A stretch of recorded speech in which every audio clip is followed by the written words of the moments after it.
Hello, at long last, Susan Flory here with a new episode of The Big Middle. I'm waiting on a train platform here in London, heading to meet my guest. I've got a great guest for you, but while I wait, I'll let you know that I have been distracted by the need to feed the mortgage wolf. That's why I've been a bit erratic on getting the pods out, as well as finding the best guests for this podcast. I'm a media trainer for hire. I teach courses on mastering yourself and your messages in any type of media interview, pitching to a client or your colleagues, presenting a keynote with panache, or getting going on your own podcast. And the beauty of tech means that our classroom is anywhere and everywhere. We meet on Zoom or Skype. Get in touch at susanflory.com if you need help acing an interview, honing your speaking points, or avoiding a damaging communications crisis. I think that's my train. Calling at Clapham Junction, Wandsworth Town. I have got a very big thinker for you this time. Honoré, prolific author, dynamic speaker and writer, accomplished linguist. His latest book, his fourth, is bolder, making the most of our longer lives. Earlier books earned him the tag, the unofficial godfather of slow.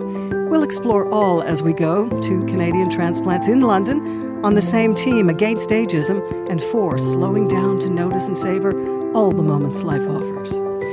Well, we're seated on the grass in Battersea Park, which I guess is your local park, is it, Carl? It's close to being my local park, yeah, one of.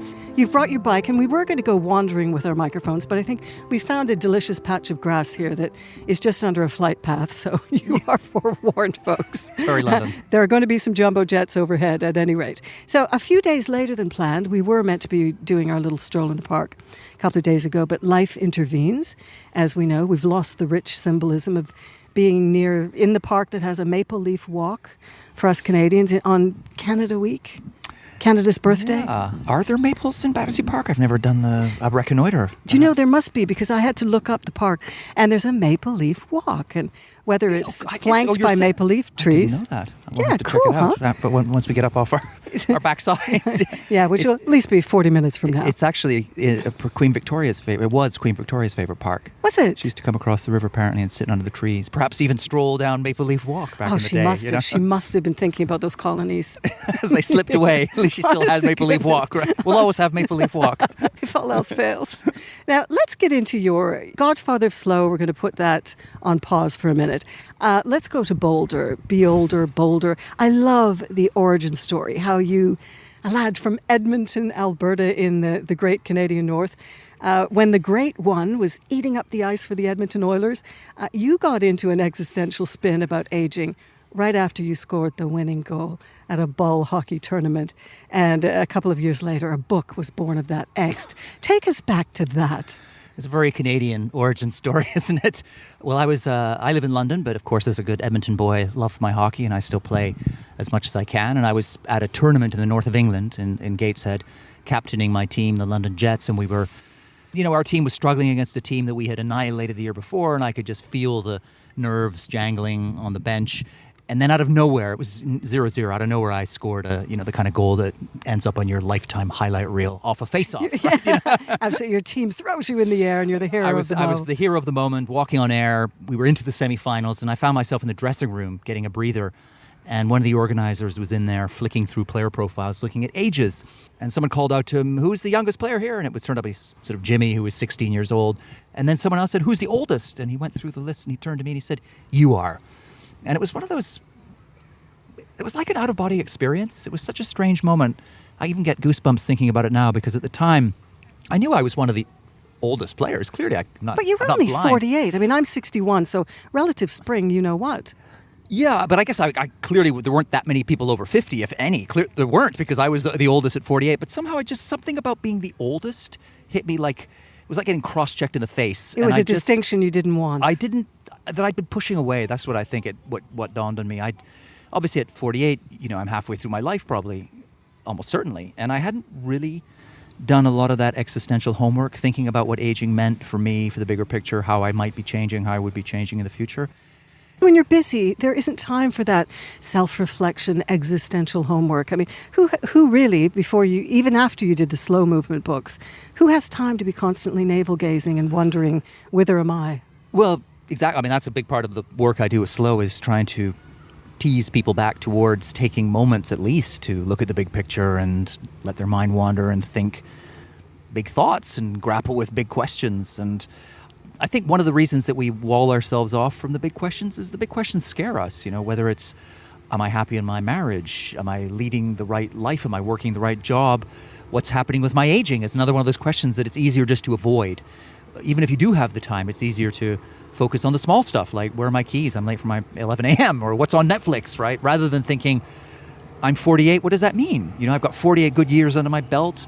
What am I going to take forward into the next 20, 30 years? I guess I was in a kind of ostrich mode with my head in the sand, and there was something about that hockey wake-up call that just rocked me to the core. And I came back from that tournament thinking, why? Why did I suddenly feel so bad about being 48?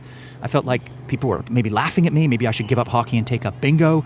And it was a tectonic shift. I could feel it even in that dressing room.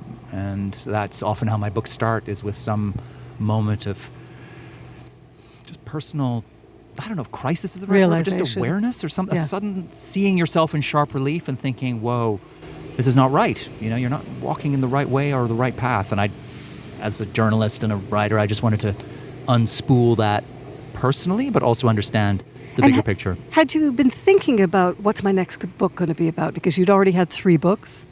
You had the 2 slow books and then Under Pressure, Slow Parenting. Yeah, that's the easiest question you'll ask me today. No, I tend never to think about what my next book will be. They come upon me in that. It sneak up on me with these moments of personal epiphany. I've discovered that now, looking back at my modus operandi, that's the way they happen, which is why my books only really come out once every 4 or 5 years. I'm not on a treadmill thinking as soon as one book's out and the publicity is done and dusted, what's my next subject? I never, ever have that thought. Yeah, there seems to be quite an industry in that regard now, where people are pumping out the books every 6 months, and slightly different than the last one, but only slightly. Yeah, I read a figure recently. I think it said there are 100,000 books are published in English in Britain every year, and you just think I love books, I love literature, I love words, I want people to read, but that's a lot of books. Do we really need 100,000 new books a year? Oh, goodness. I read a lot of books for my research, and so many of them are paper thin. No pun intended. They're listicles. They're expanded listicles. They're listicles. They're articles that have just been pumped up. They're just hot air. They haven't been researched. There's no due diligence, and they just Don't you find now too? I find now that I don't like to ever use the tags millennials, Gen Xers. You're Gen X. I'm a baby boomer. But the post-war baby bulge that we've got, everybody now who's sort of crossed the threshold of 50, 55 I'm doing a podcast. Loads of other people are spitting out the books. And I think we've reached peak longevity life coachery. Everyone's a life coach of some form, it feels like. No, but seriously, yeah. I'm hopefully bringing great guests into the podcast universe, which is at last count 700,000 podcasts. And you have the journalistic rigor in your books. You're not just making a listicle. Here are 7 ways to do this better, and then do it better again in my next book. This is what I max out on all of this. I really do. I just think too many people are pumping out these books. Do we need all that advice? Yeah, I feel that I'm not, although through my writing and the work I do, I get called a guru and people come to me constantly for advice. My instinct is never to tell people what to do. I'd always rather show than tell.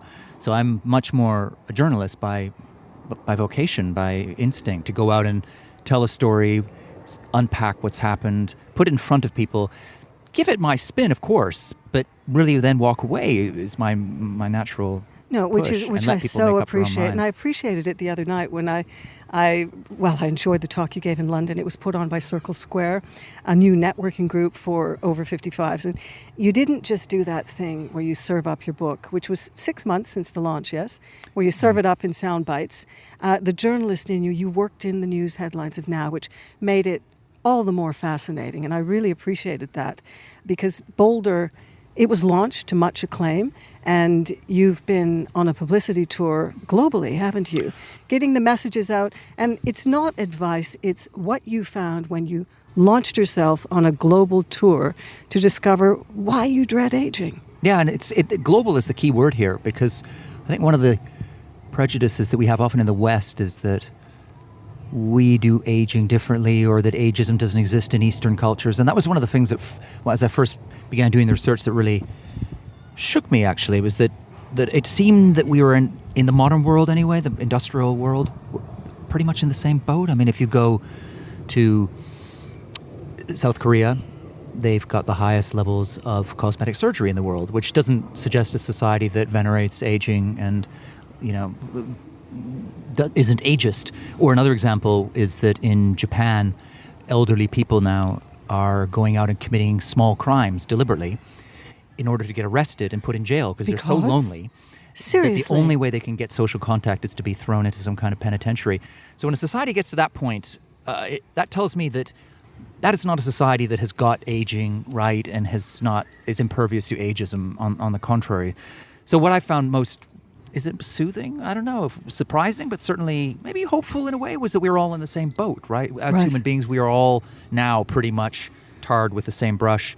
Well, and that means we can all learn from each other and move in the same direction we've together. We've swallowed the same globalization, mass consumerism messages pretty much the world over. So and the cult of youth, I think, goes as part of that package, right? Completely. And you find it, whether it's in Seoul, Toronto, Cape Town, where you're going to find it pretty much everywhere now. I loved how you tracked through history and you blew up the myth that other cultures, other than rich industrialized nations, have a traditional reverence for older people. And I'd like you to run through some of that because I was fascinated by that. I found that amazing as well because I too had swallowed hook, line and sinker this idea that there's the past was a foreign land, right, foreign country, and then in the past the older people were venerated and all. But it just wasn't much. It's much more complex and nuanced than that. In some ways, being older could earn you status in traditional societies and in older societies, but that was never across the board. I mean, it was never the case for women. Aging was never a great thing for women, pretty much. But the elderly, when they were sidelined and deemed to be useless heretofore forevermore, they were. I can't remember the nation that did it. They were tossed off cliffs. Well, some of them were thrown off cliffs. I mean, I'm going to struggle to remember all the different. But so you go back to the Ageism Indians in Paraguay. I think some people were buried alive, and they had some really baroque, cruel ways of disposing of older people who'd just become a burden to the especially nomadic tribes. So the metric was still productivity. It was survival, I suppose, yeah. And if you were going to get in the way of the group survival, then you took one for the team, right? In Siberia, older men got to a certain point where they were expected just to walk out into the snow and never come back, right? Yeah, well, we see that in wolf packs, don't we? Yeah, it's the last one in the train. At some point, the group has to prevail over the individual, and in poorer societies, that may be translated into the weak being sacrificed in one form or another. I mean, even in ancient Greece and Rome, which we think of as being cradles of civilization, on one hand, older people could be given certain powers or certain privileges in the courts and so on, but actually in popular culture, the poets like Aristophanes and Plautus poked ruthless fun at older people, made fun of priapic seniors, and so these tropes. And then we have Shakespeare. And then Shakespeare or Chaucer, adding Commedia some dell'arte. Excellent seasoning on that. All the way through history, you find people, the young, chafing against the old, poking fun at them, not necessarily wishing away the years till they could be old. I mean, so there's a kind of incorrect narrative, I think, that we just sort of swallowed, that in the modern world we're completely different from anything that's come before. We aren't in a lot of ways. Well, now, though, maybe we are in this age of enlightenment. You say that we're entering this golden age of aging, even though we're still enthralled to youth. You speak of battling the weapons-grade nonsense of the ageist industrial complex. Let's get into some of that gold and the nonsense. I mean, why golden when there is so much toxic ageism making growing older tougher than it should be for so many people? The supreme irony of the moment, right, is that it's never been in human history a better time to age or to be older, and yet we've never felt more miserable about aging. This is a weird paradox is set in. Why is it a golden age? I think there are lots of reasons. One is, medical science is getting better all the time at dealing with the fallout from aging, both cognitively and physically. The example of the moment, which, this is Wimbledon season in England. Andy Murray is back playing Wimbledon 6 months after getting a metal hip installed, right? And isn't not that all something? it's amazing. It's science fiction, and most of us, he's 32. most people will get a hip installed later in life. But if you can play Wimbledon at 32, imagine what you can do at 52, 62, Yeah, and 82, hopefully he'll still right, be playing, because we need to move that along the spectrum a little bit more, because, I mean, you went to the Velodrome in France, and we see all the time all of the stories. They're becoming becoming the new normal. Yeah, the new normal to have somebody who's 89 jumping out of planes and doing a marathon and winning it, at clocking amazing times. And, so now I just sort of click over those. I don't even read them anymore. Well, of course they're out doing that. They're not landing those stories anymore in the same way, because I think they become part of the wallpaper now. Yes. Which is good in a sense, because it shows that they're, we've moved the dial on what growing older looks like, what later life can be. That's important, but we still haven't got the dial back to where it needs to be. I mean, we're just still toxically ageist. So we can't have everyone thinking that they've got to be jumping out of planes and running marathons in order to be living well as we age better. We're aging better in the big middle bit. And that's the thing that we need to clock. And we don't have to be among the outliers, which are the wallpaper now, but still outliers if you've had your hip just replaced and you're 65. Yeah, I mean, the outliers are wonderful because they show what's possible.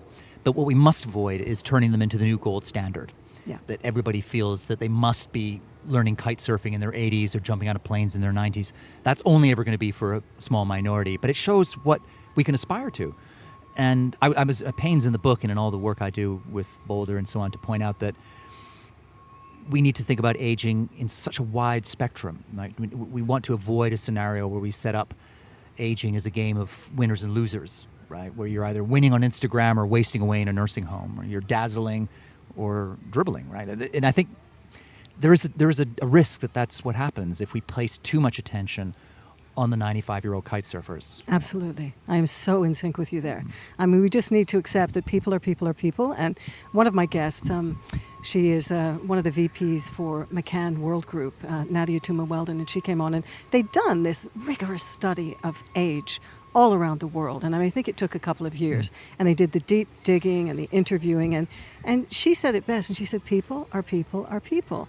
And no more is your chronological age dictating who you are, what you do, what you like. Your passions and your interests dictate that. And in your book, I think you mentioned Amazon and Netflix are now making their lists according to that. Age doesn't have anything to do with it. They are no longer tracking users by chronological age. They're tracking them by taste, which to me is a seismic shift. It shows where we're going. As you say, chronological age is going to matter less and less. What's going to matter is what you watch on Netflix, the books you buy on Amazon, the art you look at, the music you listen to, the food you cook. The things that delight you and light you up in life. Mm-hmm. But I also think at the same time it's important not to turn that into a new, what I would regard as an ageist adage, which is to say, age is just a number. Because that's a phrase I tend not to use. It's a silly phrase. Because age, your chronological age will always matter. No one will ever be the same at 50 as they were at 20. Right? What's changed is that chronological age no longer has the stifling power it did to define and limit us. Right? It's part of the equation. It's not the whole equation anymore.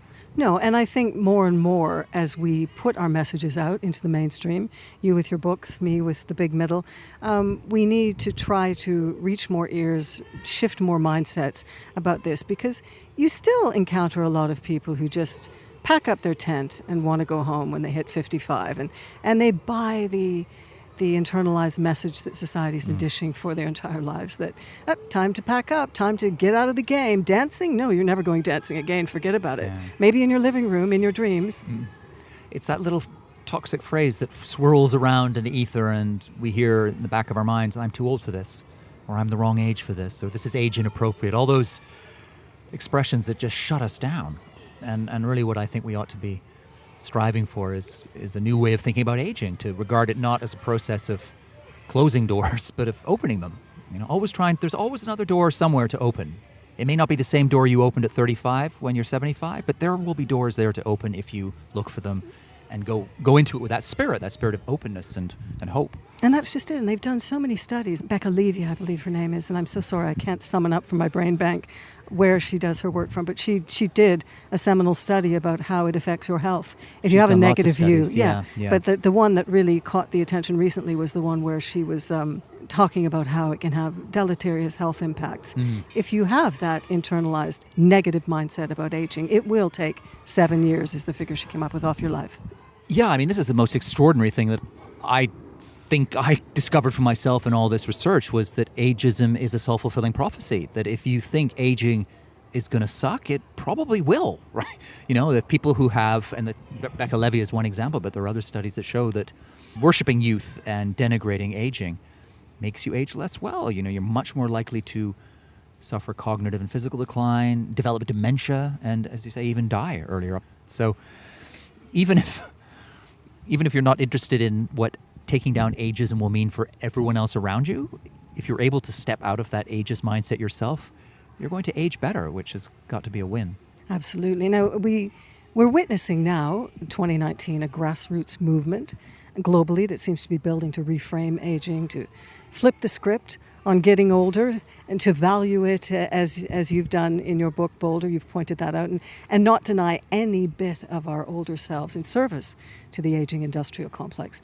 It's all terrific, but it still feels that bit piecemeal.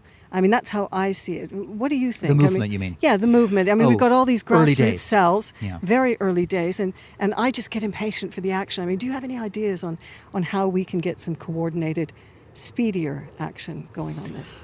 Well, I agree that these are early days and that it is a bit piecemeal and ad hoc. There are movements springing up here and there. There's no coordinated single voice, although there's an argument that maybe no movement wants a single coordinated voice, because perhaps that ends up being the dead hand. But, you know, I feel like there are so many reasons why this will move forward. How do we move it faster? I mean, I guess each and every one of us can take steps in our own lives. You know, one of the things I always recommend to people is check your language, right? Let's just stop using those phrases: senior moment, wrong side of 40, can't teach an old dog new tricks, I'm too old for this, So showing my annoying. age, feeling Yeah. all these awful phrases that just trip off the tongue. Yeah.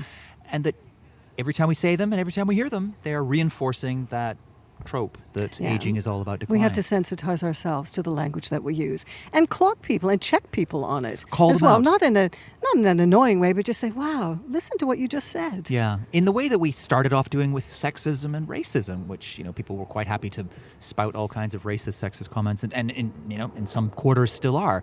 But we've come a long way in changing that conversation. And again, there are studies that show that the language you use shapes how you feel about yourself and the world and how you behave and all kinds of things. So it's so important. And that's something we can all do because we all control what comes out of our own mouths, right? That's as a starting point. Yeah, and that loop in our mind loop as well.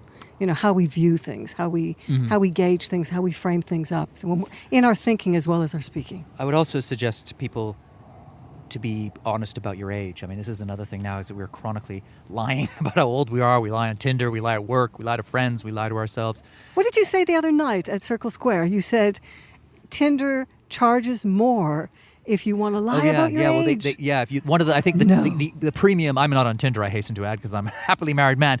But I know from friends, and I've seen it. You know, if you go onto Tinder, you can go onto the premium and pay a certain chunk of money every month, and one of the benefits or one of the functions there is being able to hide your age. You can deny yourself.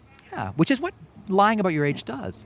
It ends up undermining yourself. You're denying who you are, where you've been, where you're going, where you are in this glorious, chaotic, you know, wonderful journey that is life. You're just, you know, it's don't denial. do it. That's the key. That's the key word, I think, is I denial. think I did it up until 50, and then I flipped my script, my internal script, and I mean, I think we talked about it, and anyone who listens to the podcast knows that the radio network that I worked for in Switzerland was privatized when I was 56, and it didn't occur to me that I couldn't go off and follow my interests and do a course in architectural design. And then when I thought, I don't really feel like doing that, I was sending off the CVs in every direction, and I had this one woman, and I could have throttled her because she went on and on about, well, I look at your CV, and, you know, there's a bit of chop and change. And I said, yeah, I'm a really curious person. I like to do all kinds of things. And she said, oh, well, you know, some employers like to see some. And also, you know, you really do have to get rid of the lower half of your CV. And I said, never. Absolutely never. This is the advice that some job gurus say, these job coaches, the over 50s, they say, you've got to hack into your CV so hide your age. And I said, no, never. Some of my best work was early on. And I'm proud of every year that I've contributed to society and been lucky enough to still be here. Well, the more people who take that approach, the better, right? The more people who are out loud and proud saying, I'm 56 and these are the things I did in my 20s, these are the things I did in my 40s and 50s or 60s, 70s, the easier it's going to be for everyone else to do the same. And that's a difficult thing to ask, right? Because you're suggesting that people take the first step, which can be frightening. But, we can do this, and more and more people are doing it. And I think one of the things I always suggest as well collectively is we need to be stepping up, whether it's talking to our MPs or, we need better laws, we need them better enforced, that guard against ageism, because a lot of laws are on the statute books already that would guard against that kind of ageism. Just it ignored. just happens. In the same way as... It's like gender wage parity. Ignored. Yeah, exactly. Yeah. So what's happening with the gender wage parity? I mean, massive news story. Companies now being forced to publish salaries to compare gender. They just... ethnic pay gap and stuff. So let's get the age pay gap in there, or the age, how many people with certain ages are being... whose CVs are not even being looked at or being brought in for interviews in the last year. Get those things on the table and start naming and shaming, because the other thing about ageism, of course, is that we're all victims, right? That's what's different from sexism and racism. Yeah. This is our older versions of ourselves. Yeah, we will deny all ourselves. pay the price. In fact, at all ages, we pay the price. Even I think ageism hurts young people because it sets up this false deadline, the idea that the young years are the best years of your life. So therefore, during those years, you must rush to have all your best work experiences, find your partner for life, have the best sex ever, visit everything you need to see, get through your bucket list, because after that, it's all downhill, right? Which You're on the sidelines of life from then on. Which completely sets up the wrong approach to living. Life should be a long, meandering journey where you wax and wane and you have ups and downs and you ins and outs, and each chapter is different, right? Absolutely. I mean, academics and economists like the brilliant Andrew Scott have been studying super aging for decades, and now you and other author activists who've been on the podcast. I've had Ashton Applewhite, Mark Friedman, Elizabeth White. You are helping sensitize the mainstream to the folly of us carrying on as usual with that 3-stage life model. If we can't abandon the current 3-stage life model and move it along the spectrum, because we've outgrown it, it doesn't fit anymore, we're bursting at the seams like a pair of tight pants, really. What do you see happening? If we don't manage to get the multi-stage life going in a more structurally visible and accessible way for people, because we are still literally farming kids in the schools. You've got until, and then in your 20s, here's the pressure. Even if you thought you'd be in a rock band, abandon that, even if you might be famous in 50 years because you're the best guitarist in the world. I mean, we seem to be putting people in the silos. Yeah. Little boxes. Well, what happens if we don't cast off that straitjacket? I think that way lie tears. We're going to pay the price in many, many years of wasted life, a lot of unhappiness. We're doubling down on ageism, so we're going to be aging less well. We're already topping out on life expectancy in some countries. It's starting to go back. US and UK, it's faltering a bit. The actuarial cocktail tables, of reasons there. But it's only 6 months or so we can't really call the longevity revolution yet. The echo of an alarm bell that's warning that we're not quite doing this aging thing right. And a big part of not doing it right is locking ourselves into this straitjacket. It makes so much more sense, especially at a time when people not only are living longer, but are staying healthy, fit, switched on for so many years, to just cast that yoke off, and to say, well, no, learning is not just something for the first 20 years of your life. Lifelong learning. You can and ought to be learning all the way through, and that's what's going to make you light up, right? Yeah, absolutely. And be healthy. Absolutely. People who are curious are going to remain curious until, the last probably few years of their lives, when they might have some comorbidities that take hold and stop them from being able to do the things that they want to do. But, now 85 is much different than it was when our grandparents were alive. And we've got this renewable asset in mature talent, mature workers. And a lot of people, people like me, 56, I was simply not getting invited to any interviews because people looked at the length of my CV. The algorithms online, and even using my social capital, which is the big thing that the job gurus say to do. Well, most of my friends, they'd long since packed up chasing around TV newsrooms. They were off doing other things. One set up a fish restaurant. No, but people just need to chop and change and do something different. So I don't know how much of what I experienced was ageism or because I didn't want to darken the doors of any more newsrooms. Maybe, yeah, I'm sure there must be a chunk of ageism involved in you're not getting called in for interviews. I'd be surprised if there weren't some going on there. I mean, that just seems to be, you mentioned algorithms, there's software, there's all kinds of filters. And the 28-year-old recruitment consultants who maybe cast their eyes over and just go, oh, bin. Yeah. Bin. Yeah. And of course, what are we throwing out the window with that? We're throwing out immense experience, creative problem solving, social skills, all the things that will actually mature as we grow older, right? In many ways. Well, we have crystallized intelligence as we age and the long view perspective. And maybe our processing isn't as sharp as when we were 28. But heck, we are amazing at making decisions, juggling it all in our minds, shuffling it around and going, that's the way to go because I've seen it before. Yeah. Exactly. I mean, it's the habit. We all have this onboard database of experience and patterns and things we've seen before. And if you're intelligent and alive to the world, you can marshal that in wondrous ways in the workplace and beyond. But ageism rears its ugly head and you don't even get your foot in the door. So we find a lot of people, getting jobs maybe in their late 20s instead of somebody in their late 40s or 60 even, and perhaps making not nearly as good decisions, right?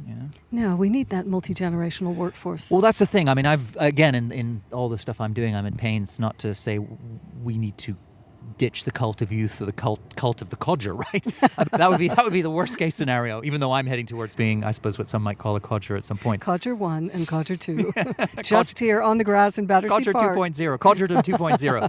Reinventing Codgerdom. Well, I mean, it's just sort of, I guess the way we need to be thinking about the future or hoping to build the future is where we say, pros and cons, debit, credit at every age. Every generation is going to bring things together. And in fact, there is a magic and a music when you do bring the generations together, because that is often the first step towards taking down ageism, because all the studies show that when you get people of different generations mixing together, those stereotypes begin to evaporate, because nothing shoots down a stereotype better than getting to know the person being stereotyped, right? Yeah, no, absolutely. And, this is where the grassroots is really coming to the fore. I mean, the powerful nature of what's happening in London, across the UK, in the United States.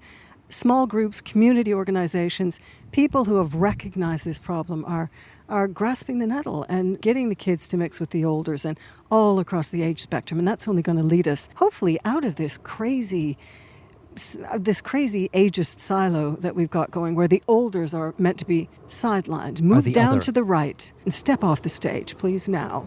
It's such a strange idea. Coming back to language, I so often read in the newspaper, so-and-so is an aging rock star or so-and-so is an aging football player. And you think, well, we're all aging, right? That person was aging at 21. That adjective means nothing. And it's so insidious and so ageist, because what it's saying is that aging is something that old people do. It's not something that I'm doing. And it feeds into this really unhelpful and unhealthy way of thinking about the lifespan or path, because we think, well, we're young, we don't think about aging, as I didn't, I think, until that moment at the hockey tournament, until suddenly we're old. You suddenly hit a wall or you hit a cliff, you go over the cliff edge and you're old, rather than thinking of it as, a much more gentle slope. It's that hard cliff drop of the judgment of wider society in the messaging that you've got. So suddenly you almost absent yourself from the scene because you've been told that, as we were talking earlier, that you're too old to do this, to still be doing that. No, you can't. The social norm has been ageist.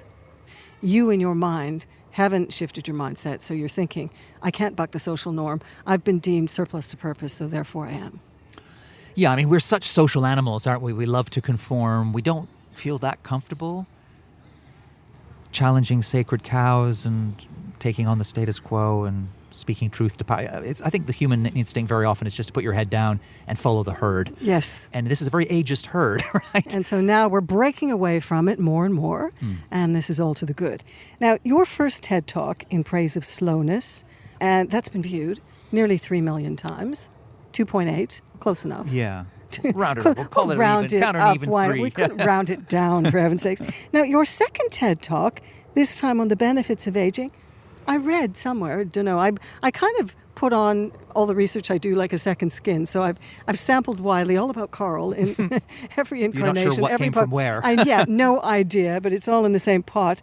It's happening this month. When and where? It's happening July 25th, 2019. Are you ready? TED Summit, Edinburgh. I'm working on the talk right now. I've left my desk to come and chat to you in the park. I'm taking a little break. So honored. Thank you. No, that's quite all right. So it's all very exciting and terrifying and epic, and I'll see where it goes. Is This it time really different? Well, it's different in the sense that this time I've got 11 minutes instead of 18. It's a shorter talk. Why? Because I think they've got different. This is a different format. This is the TED Summit.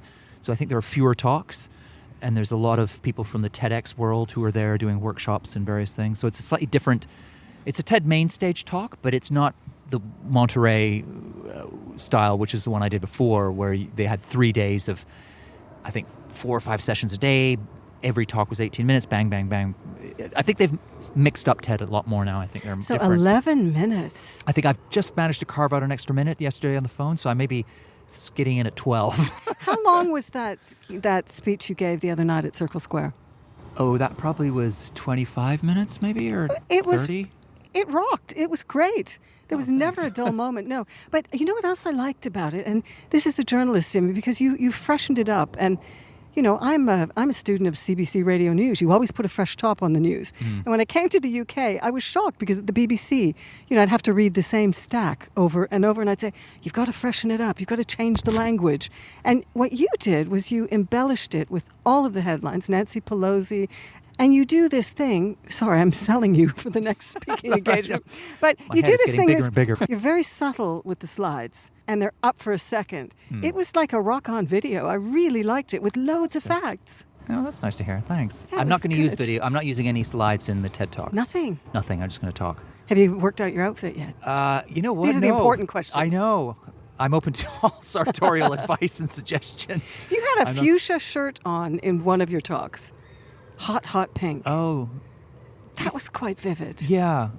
It's interesting you mentioned that because that years for ago? the first time in my life, just through a series of flukes and coincidences, I found myself in a room with a personal dresser type person who Ooh, was scary. who had looked at all my online things and came up with suggestions. And she was very anti the fuchsia. I think of it as the loud pink shirt, but fuchsia probably sounds a bit more sophisticated. I tell you, in the She was more video about that my I wearing saw. white. I should be wearing because of my White. coloring and Because stuff. you're olive skinned, Yeah, aren't so you? she said it can be too much to have color, and I said, but everybody loves that shirt. And you know what she said to me? She said, think about it. What did they say to you? Did they say, I love that shirt, or I love you in that shirt?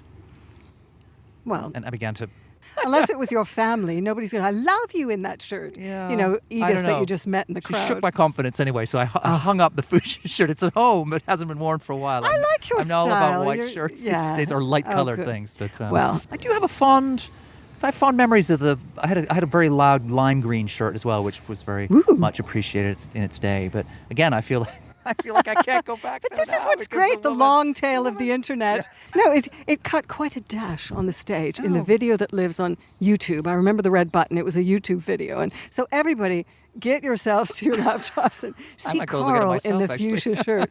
This is the Big See how I Middle, feel the about it. fashion edition with Carl Honoré. Let's move on to slow. Sure. Okay. We internalize so many negatives from our mangled culture, and we've already looked at those from the ageist lens. To varying degrees, we all seem to be caught up in productivity shame. You know, the toxic voice in our heads that encourages us to set completely unrealistic expectations for what we can accomplish, and then we beat ourselves up if we fall short. How do we release ourselves from this and get on board with your go slower, take it slow to accomplish more? That's what you teach in the books that you've done on this. Well, the how-to, of course, is always much more difficult than the why. The how-to, I think, starts with baby steps. I mean, one of the ironies today is that we're all so impatient that we even want to slow down fast, right? So people think, yes, I need to slow down. I want to achieve the inner calm of the Dalai Lama by tomorrow morning. And it doesn't really work that way. You My sign up for 5 minutes yoga, of run across the meditation. street to do meditation. I think we're also marinated in this culture of speed now. We're addicted to busyness, distraction, stimulation, impatience, speed. That, like any addict, it takes time, right? There will be withdrawal symptoms along the way, and you've got to take small steps. So if you feel like you're constantly on your phone, I'm not that huge fan of 7-day detoxes. I think just go small. Say Sunday morning, I'm going to take 3 hours off or 2 hours off. Or this week, every day I come home from work, I'm going to put my phone in a basket, switch it off for an hour. See, I don't even know how people have difficulty doing that, because I'm incredibly selfish with my time. I mean, I have no filter failure. If I don't want to hear about that or this, it's off. I mean, I literally put it on silent and, did you call? Was it urgent?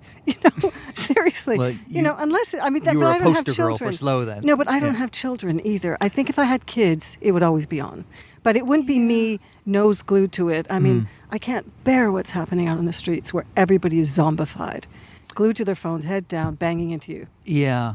Well, I'm a techno optimist, and I think we always start off going overboard with new technology, and then it takes time for us to work out what the social rules and norms and protocols to get the most out of it will be. And I feel like we did get out to the extreme, and now it's coming back. And my two favorite words these days are airplane mode, and I think that more and more people who have been addicted to screens are finding ways to switch them off and so on. I mean, there's loads of examples from Silicon Valley to... There's a real movement that's growing up around absolutely, this as well. Yeah, and you find the young generation as well, that digital native cohort who we're always being told are lost to their screens and will never... They're also realizing that Snapchat's great fun, but sometimes you just want to sit in the park with a friend and not be distracted by your iPhone. And I'm around a lot of young kids, and I just find they have no interest.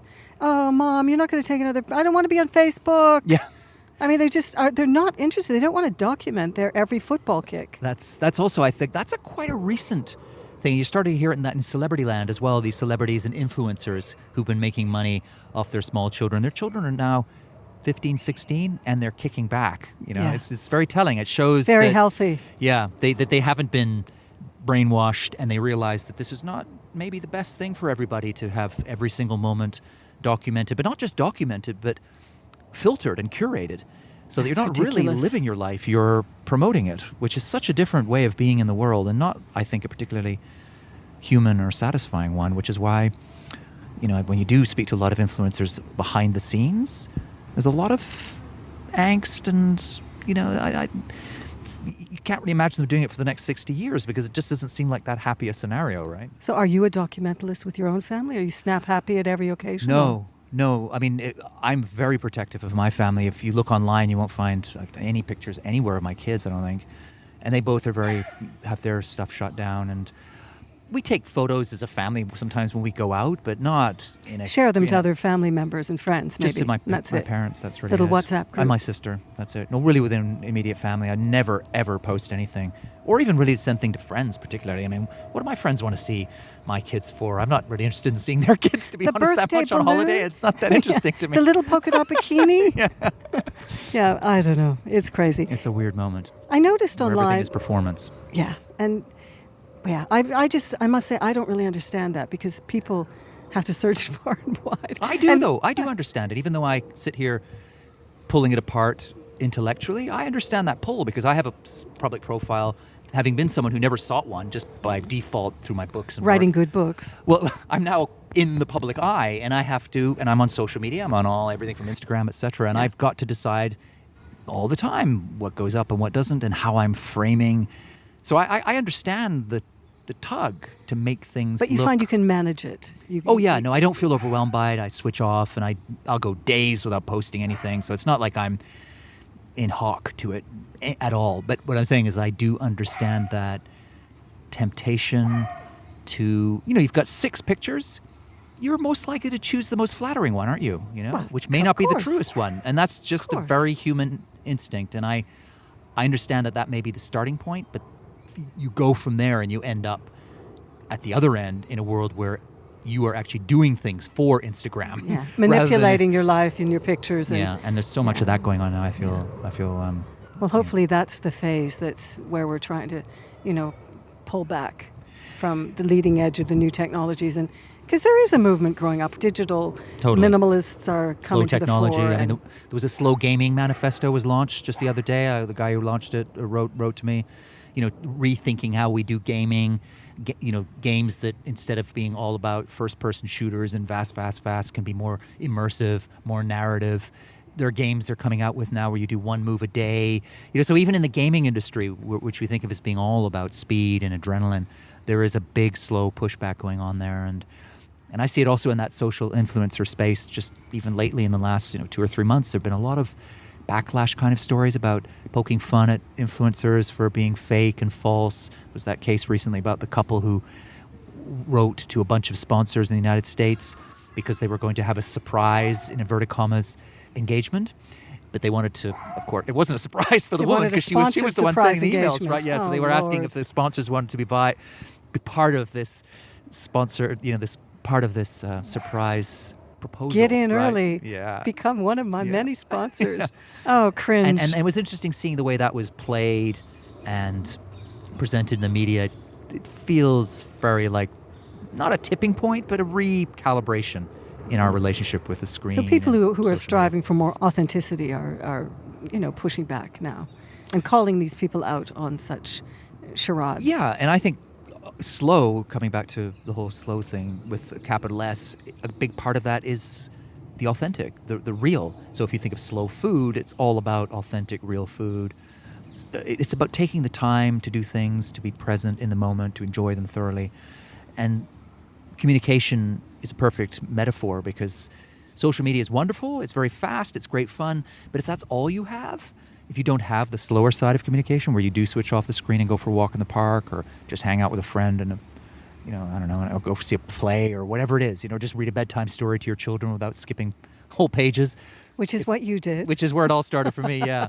If you don't ever do that and all you have is the fast communication, then you're not really communicating, which maybe explains why we're now more connected electronically than ever before, and yet loneliness rates seem to be skyrocketing, if you believe the statistics. And yeah, absolutely. In every generation, not just the young. Yeah, and suicide rates as well. I was watching a talk last night. David Brooke, Second Mountain, his amazing book. Head to TED to catch that because he was rifling through the statistics. He was talking about a social and relational crisis of disconnection and how the American suicide rate has risen 30% since 1999. The teen suicide rate, 70% just in recent years. Wow. And I was just floored by that statistic. And, this is David Brooke, columnist, New York Times, prolific writer of great books. And he didn't pull that out of thin air. That's astonishing, the degree of disconnection that can lead people down that spiral to actually take their lives. Well, this is where we are now, isn't it? The whole social, economic, political, philosophical paradigm is immensely alienating to human beings. The whole system seems to be set up for the system, whether it's the economy for the economy. It just feels like we are servants of this voracious machine, and I think that leads to this sense of just being chewed up and spat out. And people, it doesn't surprise me. I've not heard that stat, but certainly suicide rates seem to be pretty high and going higher in some places. Is that so surprising in a world where people feel worthless, right? They feel like they're just deeply alienated consumers from everything, rather than citizens. They're friends on Facebook rather than real friends. everything feels so ephemeral, shallow, inauthentic. Well, hopefully this drive to find authenticity and connection will be what triumphs in the coming years, as we deal with this first flush of new technology. And I hope technology, I suspect and think it will be part of that solution, because if it's wielded and brandished wisely, it's a hugely powerful tool to help us bring us together in the right moments. If we don't let it become the problem, it can be this part of the solution, definitely. Now, I feel like I've been sitting on this patch of grass for at least an hour, and I've got a few more questions that I'd like to toss your way if you're up for that. Now, I want to ask you about your book, Under Pressure. That was all about slow parenting, grounding all the helicopter parents who micromanage their kids, which I feel is out of control right now. What were your main messages in that book?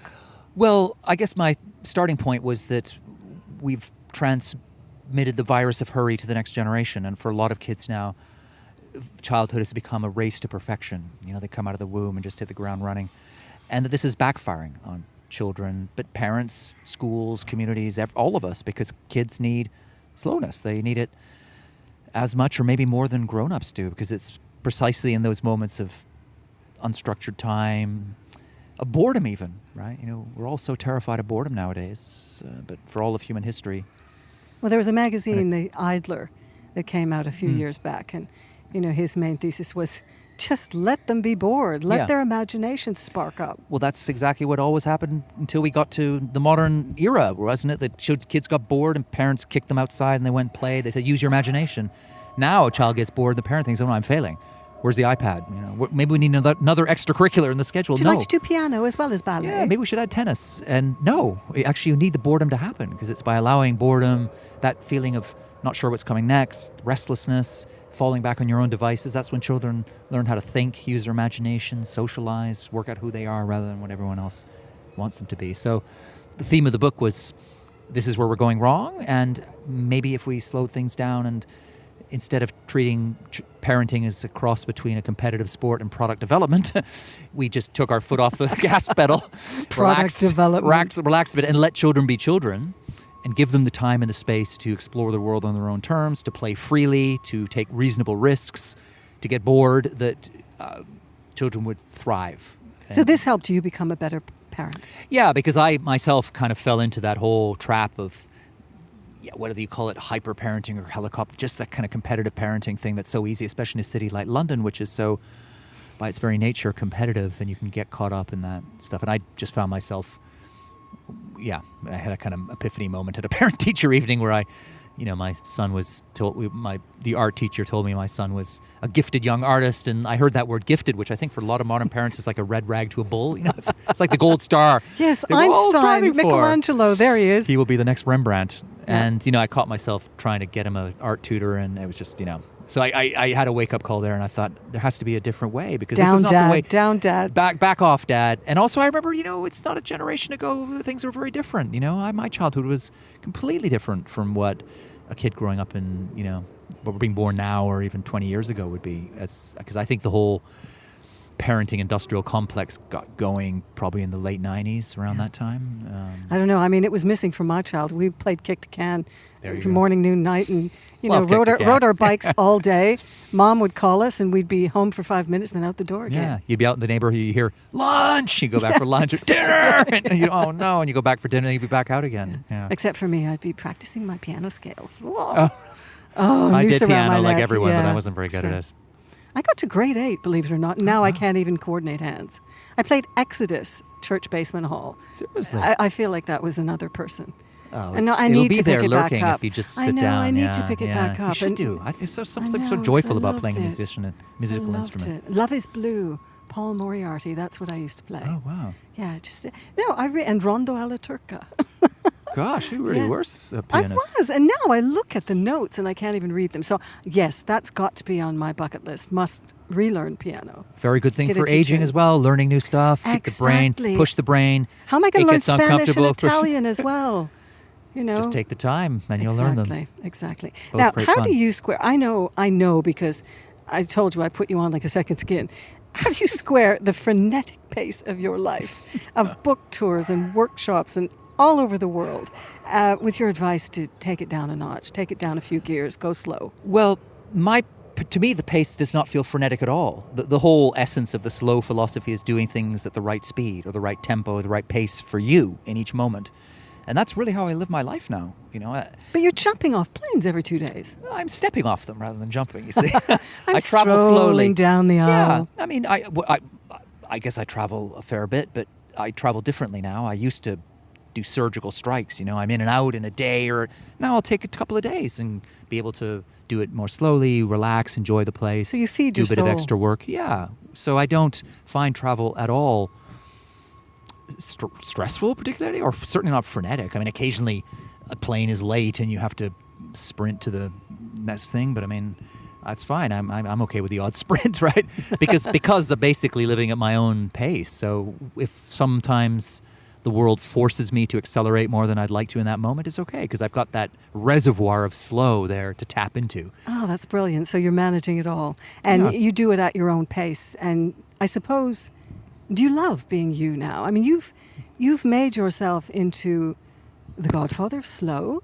You've written a beautiful book on being older. No, but you're a really elegant writer. It's been a long time since I've done print, and I've never even thought about a book. I find it quite scary. Did you find it easy when you sat down to do your first book?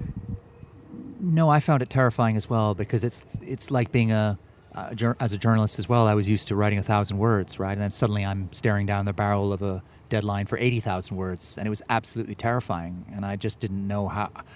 Is it a step change? Is it just 80 times 1,000, or is it something? And it's not 80 times 1,000. It's very different. Well, how do you do it? How do you do it though? Like, do you storyboard the structure?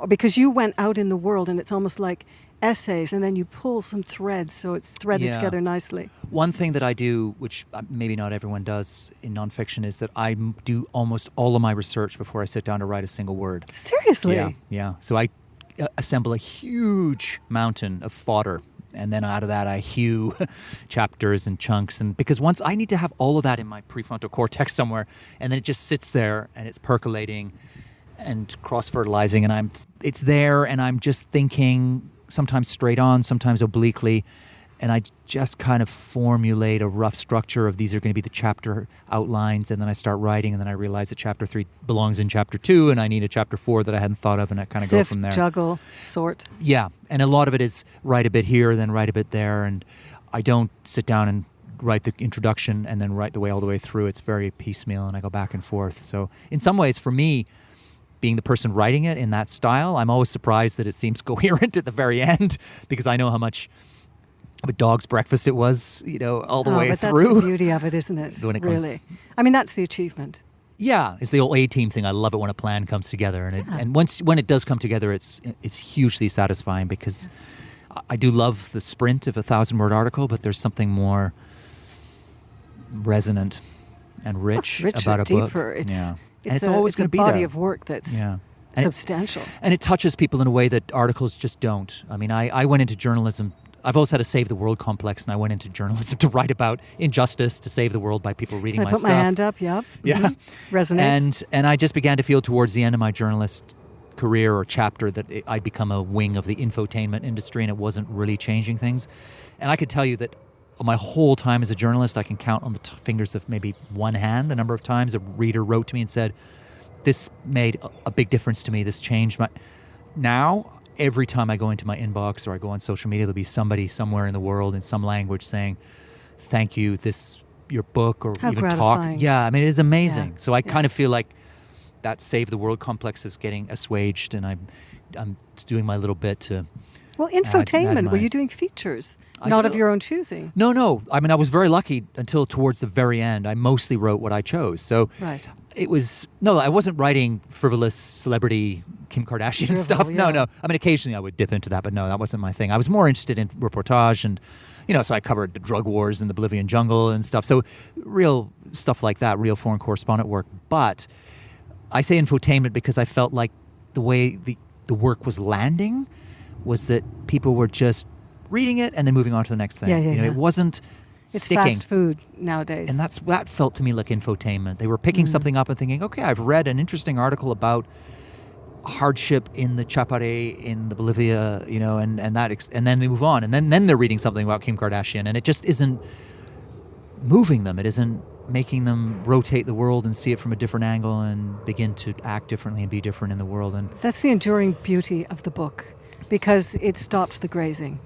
Yeah. If you really open a book and you are determined to focus and get through it chapter by chapter in however many hours you've got, you get there and you feel it resonates deeply with you if it's a good book. And yours is a good book. well, thank you. I mean, certainly books. I mean, the death of the book was greatly exaggerated, wasn't it? We were told nobody would read books, and people are reading books, big books, long books. I mean, poetry sales, I think, have tripled in Britain in the last year or so, and that's mainly millennials going back to read the slowest form of writing, which is poetry, right? You know, that slowness, that immersion, that complete experience of entering into that sacred dance with an author. A beautiful thing for the author and for a reader. I'm a big reader. I love to read as well. I have to direct you to the episode I did on the poetry of aging. Mary Oliver, John O'Donoghue, a friend of mine that I met through the podcast. I mean, the podcast, my inbox is crowded as well with people saying, I really like that, I really like this. And there's a chap in Vancouver, a filmmaker named Adrian Jurek, and he speaks in poems. It's amazing. And he references, oh, well, that reminds me of, and then he spurts forth with a poem. I mean, it's all completely authentic. And you'll have to go to the website and listen to that because it's so rich, so beautiful. I got goosebumps several times when he was reciting the poetry. It was amazing. Really, really lovely. There is something transcendent about poetry, isn't there? And how in our most difficult moments, we turn to poetry. You know, at funerals, at weddings, moments of distilled human drama, we turn to poetry. And I like narrative poetry. I'm not really good with the abstract. You know, I like things that are quite story. Clear. Yeah, but I like to be able to recognize it as what it is. Tuna, tin. You know, I'm not really good if I have to reach too many far. Metaphors. Yeah, exactly. Yeah. I like them both. I did a lot of Dante, and I love that kind of old tradition of narrative poetry, and so on. Shakespeare, of course, I suppose falls into that basket as well. I just saw Midsummer Night's Dream in an outdoor park near here. Oh, did you? A couple of days ago, and it was absolutely marvelous. It was wondrous. It was There's nothing better than Loved an it. outdoor production of anything. Yeah, it was great in a fun. park on a London summer's eve. That's fantastic. Well, let's get into some classic interviewer questions. Let's call them cliche interview questions, and we'll start with the best book that you've read of late. Oh, of late, maybe The Brothers Karamazov. Really? Yeah. Second read. First. Seriously? First time I've lost my Karamazov virginity at the age of 51. I went to Russia, as you do, to do some work, and I was on the Trans-Siberian and went through Omsk and all these places, and I thought, you know what, it's time to read that book. And it was pretty extraordinary. What a feat. I mean, very different pace, cadence, long, slow passages about religion, which I have to admit I struggle with a bit, but, you know, I overcame the struggle. I have no memory of it, and I know I read it as a student, so I have absolutely Do you no have memory fond of it. memories I'm going of to it, have no, but none. No, none. Oh, not at all. Oh, right. Yeah. No. I mean, it's just a clear dead space. Yeah. So I'm going to have to pick it up and get reacquainted. Yeah. No, but I do that, and I think it's literally for a lot of years. I did 12 interviews, 15 minutes, live next, read the book next, and you literally become Teflon brained. You remember things in the moment until the next person comes in the room. And if you're doing stories, and I used to do a lot of documentaries and things, and literally you become the expert in that country or this situation or that social issue for that period day. of time. Yeah. And then, I mean, this must resonate with you as a journalist. I mean, even though we practice journalism in different ways, I mean, it was just next, deadline, next. Yeah. Spit it forth next, and a lot of it doesn't stick. I mean, I've forgotten much more than I ever knew. There's a great quote from Milan Kundera, who said that there is an intimate bond between slowness and memory. And I think that's so true. And that's one thing you do gain when you slow down and live at your own pace, is you remember more stuff. I think if you're looking for metrics or reasons, retrieve the archive, though? Well, That's the thing. It's buried down in there, I think, you know. Probably if you started reading the Karamazov Brothers again, you know, a lot of it would probably start flooding back. You know, it's buried in there somewhere, I'm sure. But I do remember the interviews I did that took me away from all of that. You know, Ella Fitzgerald, and I remember seeing her at the Imperial Room, and she was still walking, and you know, so that sort of a job, even though it was on a conveyor belt, pretty much, there were moments of sheer delight in it. You know, within that, doing all news and current affairs interview programs back in Canada. Yeah. But listen, okay, let's we must be an hour and a half now, right? I didn't look at my watch. I don't wear a watch. So I'm just going with the flow. And hurry I'm slow. in your hands. Yeah. So let's go through some of these others, because I did give you a heads up for a couple of these questions, because it would not have been fair to ask you my next cliche interviewer classic.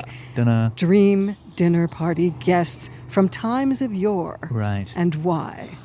This was such a hard question because I'm such a convivial, gregarious, sit around the table with lots of people. So having to choose three was really tough. But I came up with three. And the first is Martin Luther King, who to me is the closest thing I have. I don't really do heroes, but I just think on one hand he was a person who was a poet. He understood the beauty of language. I love language. I love words. I love how they sound, how they look on the page, and also how they can change people's behavior, how they can change the world. And he was, to me, the high watermark of that. Just an extraordinary orator and a lover of language with a beautiful message of love and hope and light. He wasn't an angel in his private life. And in a way, not that anyone needs to be forgiven for that, but I like chiaroscuro, right? I like light and darkness. So he's not some shining saint. He's human and real. It's the rich tapestry of life. There it is. Sometimes there's the gray and then the darker gray and then the light. So we've got Martin sitting there. Number 2, Dorothy Parker. Wow. Because I love to laugh. I love wry humor. I love the way she writes, and I just would love to have her around the table. I think she'd be great fun. And my third guest would be, this was the hardest one. I thought, because I love art and so many different things, but I'm going to go with Luciano Pavarotti. Oh, wow. Because I've come up from an opera family. I love opera. I love food. I love sitting around the table. I love big people, and Pavarotti just embodies all of that. The joie de vivre, he's a bon vivant, and I just think that. And are you singing along with him? We would, after a couple of glasses of wine or bottles, maybe there would be some song, definitely. Yeah. Fantastic. Okay, and then part 2 of this question: dream dinner party guests from now, still with us, and why? Oh, now. Gosh. Well, now or recent, still living and breathing and I'm gonna have to bringing a bottle to your table. I'm going to have to push pause here, or can we just push pause? Because I read that question as... You know what? Put the mic in... Guess what?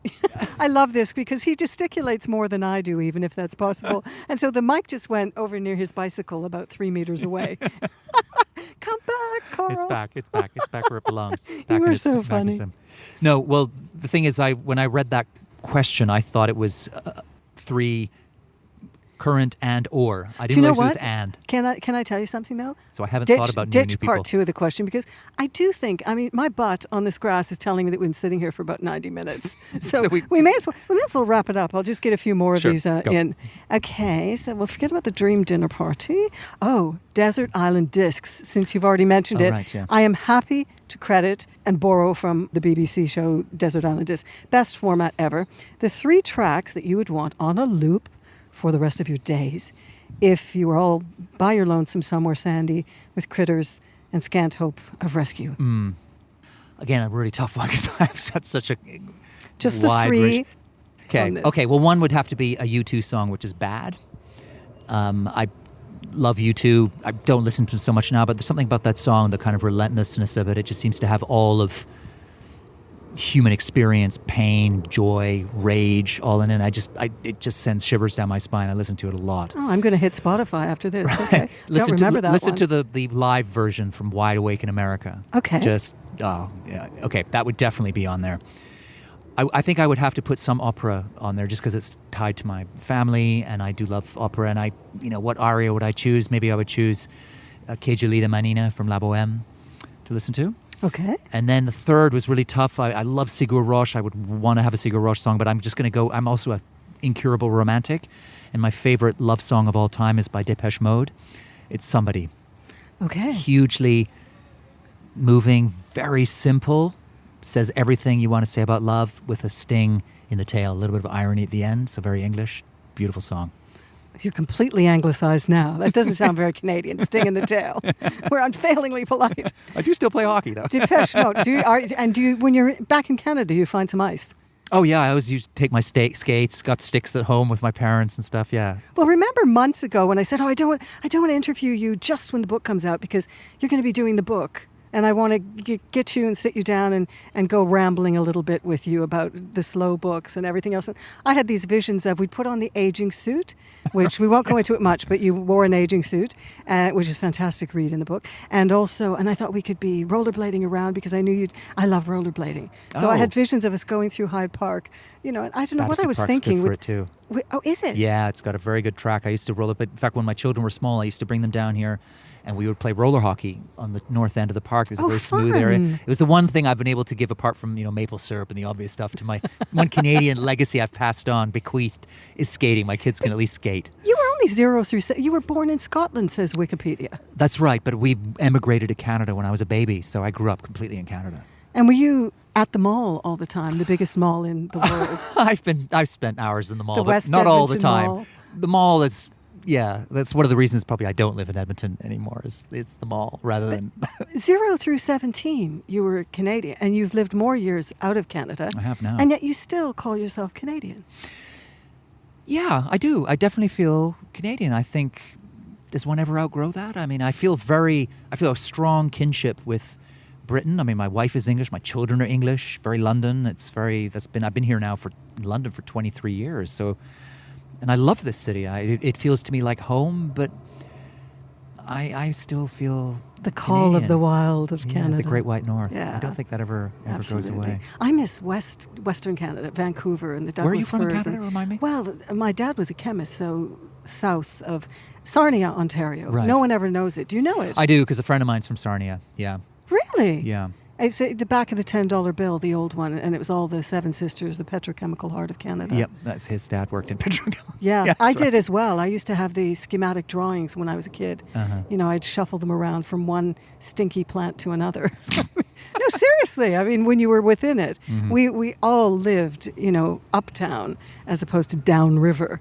But boy, was it smelly. Everything's just spouting. And I don't even know because I haven't been home for a long time. Uh-huh. But I think much of it is gone. It's a long way from Western Canada. I mean, certainly Yeah. the Rockies and the prairies and Yeah. the Okanagan and all that stuff. I where lived grew in up. Vancouver. Oh yeah, for I a mean while. Vancouver's got many charms. It does. Okay, now I did promise a couple more. Sure, shoot them away. Of these cliche questions. Your signature dish when Dad is cooking in the yeah. kitchen. What do you rustle up? I am a huge cook and have a wide arsenal of dishes, but I think I always go back to risotto, because that's the first dish that I really mastered, and you can go so many different directions with it. So I'll always. What's I your would probably fave? always- Mushrooms, porcini mushrooms. Actually, something yeah. like that? Lately, that's the one I've been doing most. Asparagus, kind of spring asparagus risotto is very lovely as well. But yeah, mushroom porcini is. I think that's maybe if I had a go-to, that would be. And are it. you the main cook in the family? No. Or is that I too mean, personal? Yes. It's hardly. Sorry, Mrs. Honoré. Yeah, my wife does tons of cooking. Yeah, she's and- always got her apron on. and she will always. That's right. She's always hunched over, barefoot and pregnant in the kitchen. She no, and she of course does. God. As is so often the way in even families that we think ourselves feminist. She took time off when our children were younger and would have done a lot of the boring, unheralded cooking, and then I would swan in and do the kind of Friday night extravaganza or do the more cooking which is of course really unfair. And she's Here's a wonderful Dad cook, with my his wife. chef's hat. Yeah, I do clean up. I'm religious about cleaning up, There's so no I don't. red sauce on the I do not passata leave a on sink the full of dirty ceiling. dishes and pots and pans. Oh, but that's the half of it, isn't it? I mean, the men who profess to cook and then just ruin your kitchen. Oh yeah, it's like What a is bomb the point site. of that? No, Yeah. I'm not that at all. In fact, that's another thing I've done with my children. Taught them to cook, and they both love to cook. We cooked all the time together, everything from fresh pasta to sushi, and they are very good at tidying up as they go, because that's something Fantastic, I've always said. yeah. You must tidy up as you cook, because if you leave a mountain, by You're the time you're already done, a parenting you're never god gonna for do me it. then. Because but the parents who don't teach their kids to be self-sufficient and to do it with a level of efficiency and care, what is the point? Yeah, it's going to come back and Seriously. bite you Yeah. in the long run. Yeah. 'Cause I was married to a guy who could barely boil an egg. After 10 years, it was infuriating. Lift your game. Yeah. Figure it out. At least work You know, out how to poach it. Popcorn and boiled egg. Oh dear. And peanut butter on a spoon. This is like What? college dorm fare, right? An you instant just- instant noodle, right? Yeah, evolve, please, evolve Yeah. culturally. Anyway, we're not married anymore. Funny that. What do I? So the meal that you would hop on a plane to, for the country, to have again, presuming, you've got a desert island Yeah. rescue. I love seafood, and I love eating it by the sea, accompanied by a crisp, zesty mineral glass of white wine. I've done that in many places. One that's never quite fallen out of my memory it was in Valparaiso in Chile, right down by the port. It was a ragtag, beaten up old fisherman's cafe. Wandered in and ate the most unbelievably exquisite fish stew, washed down with a till this day nameless local white wine, and it was ambrosia and nectar. It was perfect. Perfect moment. I'm starving all of a sudden. So I it know. sounds amazing. Yeah, I and wanna now, get that one. in most places, and in London for sure, you would avoid the fish stew because it would be the leftovers from 3 days hence. Yeah, I don't eat a lot of fish stew in London, it has to be said. But then I'm lucky enough that I find myself on Mediterranean coasts every once in a while, and I go hard on the fish when I'm out there. Oh, fantastic. Well, I love that you've baked in the time around what I thought was this peripatetic existence, hither and yon, on planes, off planes, but it sounds like you've got it sorted. You're managing your time authentically in light of your books. I am practicing what I preach and Good. loving life as a result. Well, you sparkle. In person, in real life, you sparkle. You were sparkling on stage. You're very, very dynamic, yet you exude calm energy. That's nice. It's a contentedness that I sense from you. And is that how you feel most days, calmly energetic, contented? It is. Yeah, people very often say that to me. You seem so calm, and I am calm, and it's true. I don't lose it. I'm not anyone who's ever got angry. You don't flap. I'm not particularly In a crisis? flappable. I mean, I can get a little bit, itchy sometimes, but no, I'm not. I'm a pretty good person in a crisis, and but at the same time, I speak fast and I move around. I'm love sports, and on stage I'm very dynamic. So it's a kind of weird paradox in a way, but I like that idea. What you said there, calm energy. It's You sort of sparkle, but it's calm. It's like effervescent calm. Yeah, it's And not. when you were working the stage, it was just the right degree of movement. Because I teach media training, vocal awareness, body awareness, that comes into play during an interview. And I just was a big fan after that. And I don't normally get so like this, No, I don't. And I listen to a lot of podcasts and people are going, oh, you're so brilliant. And I think sycophants are us. What? Yeah. No, but I really enjoyed your book, and I really have I'm enjoyed glad. sitting on this grass for... my legs are now asleep. You're going to have to help me out. It feels like it's 2 hours. But Carl, Honoré, thank you so much for sitting on this patch of grass in your local big park, Battersea Park, in, I guess it's Battersea. This is Battersea Park in Battersea, yeah. In Battersea Park in London, Battersea, just across the Thames from Chelsea, no less. Well, I can't wait for your next epiphany to seed the idea for another inspirational book. Who knows? You don't know, and you don't plan these things. So I wonder. We can all wonder what's going to happen. The joy of serendipity. Absolutely. CarlHonoré.com is where you can immerse yourself in all things Carl, watch videos of his keynotes, buy his books, and get yourself thinking about his excellent ideas on the cults of youth and speed. Thanks for listening to The Big Middle. I'm Susan Flory. See you next time.